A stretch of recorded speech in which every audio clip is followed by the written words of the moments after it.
तब जब होई धर्म की हानि, बरही असुर अधम अभिमानी।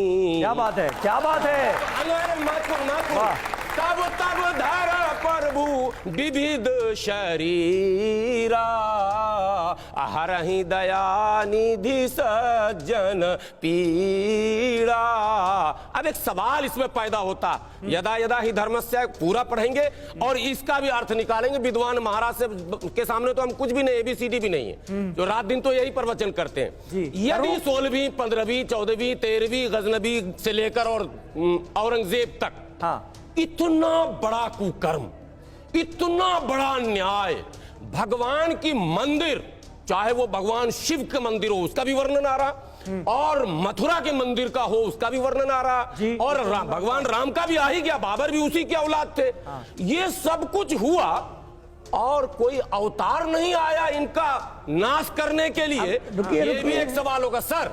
10 सेकंड, ये एक बड़ा सवाल, चूंकि आपने धर्म से पूछा, कुरान से तो हमने कह दिया है, हम मानते हैं मोहम्मद साहब से पहले चाहे बुद्ध हो, चाहे भगवान कृष्ण हो, चाहे राम हो, सब अवतार हैं, इसलिए कि सब लोग अपने समाज में रिफॉर्म के लिए जाने जाते, सबों ने समाज को एक सही दिशा दी, एक प्रचार। तो कहना क्या चाह रहे हैं आप? तो ये मतलब ये क्रूरता जब हो रही थी तो किसी ने अवतार क्यों नहीं लिया, आप ये कह रहे हैं? अगर डिबेट धार्मिक हो तो भी जवाब तो देना, तो भी निकल जाएगा निष्कर्ष, और हिस्टोरिकल डिबेट हो तो भी निष्कर्ष निकलेगा। अब एक लास्ट पॉइंट, अरे इसी पर अरे आपने तो बहुत महत्वपूर्ण सवाल उठा दिया है। देवकीनंदन जी जल्दी से जवाब मुझे सुनिए।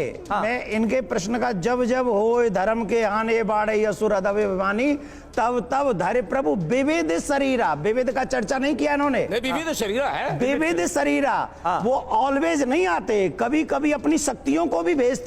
और जब सुनिए ना, अरे सुनिए ना, हम कथावाचक हम हैं, हम कथावाचक, सुनो। जब जब जिन जिन आतताइयों ने वो कार्य किए, तब तब भगवान ने अपनी दिव्य शक्ति देकर कुछ राजाओं को भेजा, और उन राजाओं को भेजकर उन मस्जिदों को तोड़वाया, फिर वहीं पर मंदिर बनवाया। कहाँ? कृष्ण जन्मभूमि पे। सुनिए, मस्जिद भी बनी तो तोड़ के बनवाई गई है। सुनिए, फालतू बताइए। मैं विविध शरीरा खुद के मंदिर भाई व्याख्या कर रहा है। आपकी टिकट पक्की है, आप रुकिए। आपकी हिंदू धर्म तो पुराना है ना, ये इतिहास पुराना है, सबसे पुराना है ना, ये तो आप मानेंगे हाजी साहब, फिर उसमें क्यों आप बीच में जामा तोड़ के कह रहे हैं कि मस्जिद हाँ, तो बाद में पहले मंदिर था, फिर तोड़ के मस्जिद बनाई गई, फिर मस्जिद को तोड़ के फिर मंदिर बनाया गया, मस्जिद ये हुआ है। ठीक है, स्वीकार कर लिया कम से कम। आज एक बात स्वीकार करता हूं, पहले आपने मंदिर तोड़े, उसी जगह पर हमारे धार्मिक राजाओं ने तुम्हारी मस्जिद तोड़ी, और फिर तुमने मस्जिद मंदिर तोड़े, फिर राजाओं ने। ये इतिहास है कृष्ण जन्मभूमि का, सच हो गई, ये कृष्ण जन्मभूमि का इतिहास है। अब सुनिए मेरी बात। लेकिन देवकीनंदन जी, ये सिलसिला तो गलत था ना, ये आप भी मानेंगे? क्यों गलत बंद होना चाहिए ना? ये पहले किसने किया शुरू? तो एक आजाद मुल्क है भारत। अब मैं बता देता हूं, 1947 के बाद, अभी मेरी बात एंड नहीं हुई, आप 1947 के बाद स्टेटस को मेंटेन करके रखना है, ये हमारे देश का कानून है। समीर जी, अभी जवाब दीजिए। हाँ, सुनिए, अभी औरंगजेब के क्रूर अत्याचारों को समाप्त करने के लिए भगवान ने हमको और आपको भेजा है कि हम लोग निकाल के लाएंगे ठाकुर जी को। अच्छा ठीक है, इसमें देवकीनंदन जी जिस बात का जिक्र कर रहे हैं उससे इत्तेफाक कौन कौन रखता है? हाथ उठाए जरा, हाथ उठाए। आप रखते हैं? क्या चाहते हैं?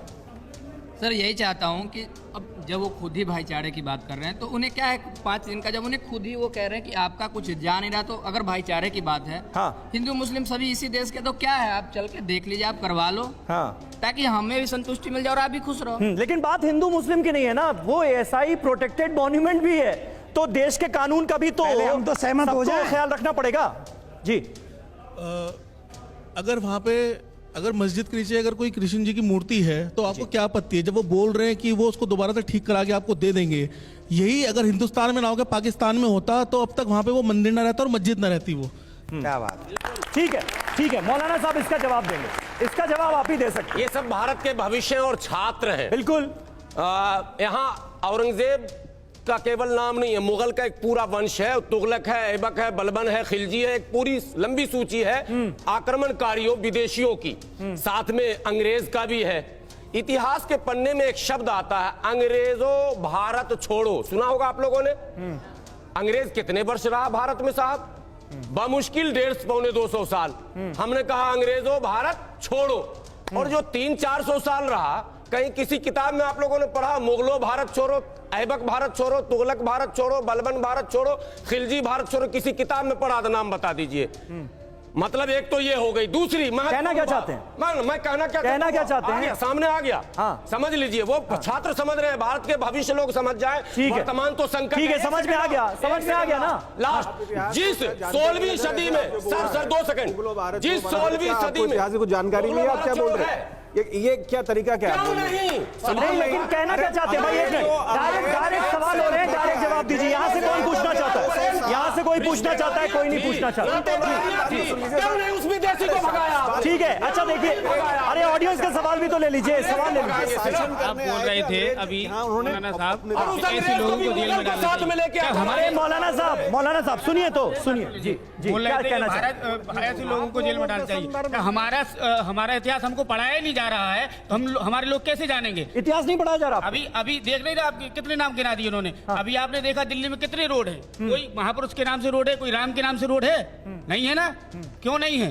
क्योंकि हमारे कई जगहों पर है, कई जगहों पर है। अब हुआ है ना, जब आवाज उठाई है। और पहली बात, जब इनको ये बोल दिया है कि हम पूरा खर्चा उठाने के तैयार है, आपकी मस्जिद का थोड़ी है। अगर हमारे केशव देव है तो हमको क्यों नहीं दे रहे हैं भाई?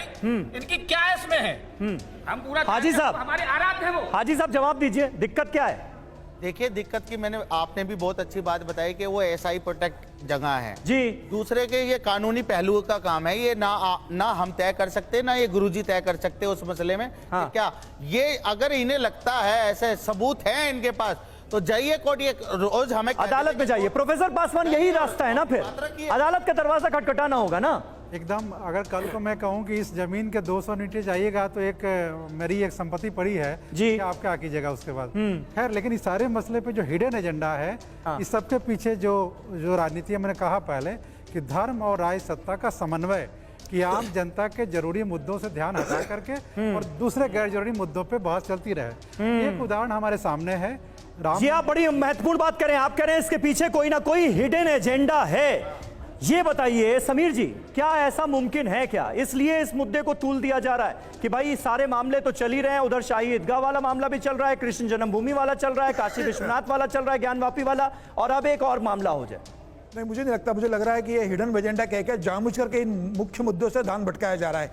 मुझे लग रहा है कि स्वामी जी ने जो बात कही थी कि भाई अयोध्या में राम मंदिर बन गया है, कृष्ण में मथुरा में कृष्ण जी का जन्म स्थान है, शिव जी का बनारस में वो 12 ज्योतिर्लिंग है, तो हिंदुओं के पास तो 3 देवताओं के जो आराध्य हैं उनके लिए जगह मांगी जा रही है। और जहां ऐसा लग रहा है कि वहां पर अगर मथुरा में इस तरह की, तो मथुरा में तो कृष्ण जन्मभूमि मंदिर है ना। अगर कृष्ण जन्मभूमि है, लाखों करोड़ों हिंदू लोगों का, पूरे हिंदुस्तान में नहीं पूरे दुनिया भर के हिंदुओं के लोगों का तीर्थ स्थान है, लोग वहां दर्शन करने आते हैं। मुझे ऐसा लगता है कि मुस्लिम समाज को भी मन बड़ा रखकर उस जगह को हिंदू समाज को सौंप देना चाहिए, वहां भव्य कृष्ण मंदिर बनने देना चाहिए। ठीक है, कोई मुसलमान पूजा करने वहां जाता है या कोई वहां ईद में जाता है, नमाज पढ़ने जाता है।